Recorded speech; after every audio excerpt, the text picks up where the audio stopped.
நிலைமைகளை கர்த்தர் அறிந்தவராய் இருக்கிறார். நீங்கள் எந்த சூழ்நிலைகளை இருக்கிறீங்கன்னு சொல்லிட்டு கர்த்தர் பார்த்து கொண்டே இருக்கிறார். ஒருவேளை இந்த நிகழ்ச்சியை பார்த்து கொண்டிருக்கிற நீங்கள் படுத்த படுக்கையா கூட இருக்கலாம். என்னால எழும்பி எந்த காரியங்களையும் செய்ய முடியலங்க. ஒரு சிலர் பாருங்க, ஆக்சிடென்ட் ஆயிடுச்சுங்க, அன்னையிலிருந்து நான் படுத்த படுக்கையா மாறிட்டேங்க, என்னால எழும்பி எந்த ஒரு காரியங்களும் செய்ய முடியல. ஒரு சிலர் பக்கவாதத்தினால பாதிக்கப்பட்டு என்ன பண்றாங்க, படுத்த படுக்கையா இருக்கிறீங்களா?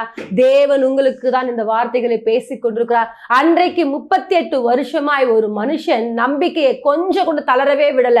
அந்த நம்பிக்கையில உறுதியா இருந்தான். 1 வருஷம் இல்ல, 2 வருஷம் இல்ல, 38 வருஷமாய் அந்த மனுஷன் வியாதியஸ்தன் என்று அறிந்து கர்த்தர் என்ன பண்றாருன்னா, அவரே இந்த மகனை தேடி வராரு. ஹல்லேலூயா. இப்ப பாருங்க, இந்த மகன் சொல்றாரு, ஆண்டவர் கேட்கிறாரு, உனக்கு நான் என்ன செய்யணும்னு கேட்கும்போது, நான் சுகம் அடையணும் ஆண்டவர். உடனே அந்த மனுஷன் சொஸ்தம் அடைந்து தன் படுக்கையை எடுத்துக்கொண்டு நடக்க ஆரம்பிச்சிட்டான். ஹல்லேலூயா. பாத்தீங்களா, அவருடைய நம்பிக்கைக்கு கர்த்தர் ஒரு முடிவை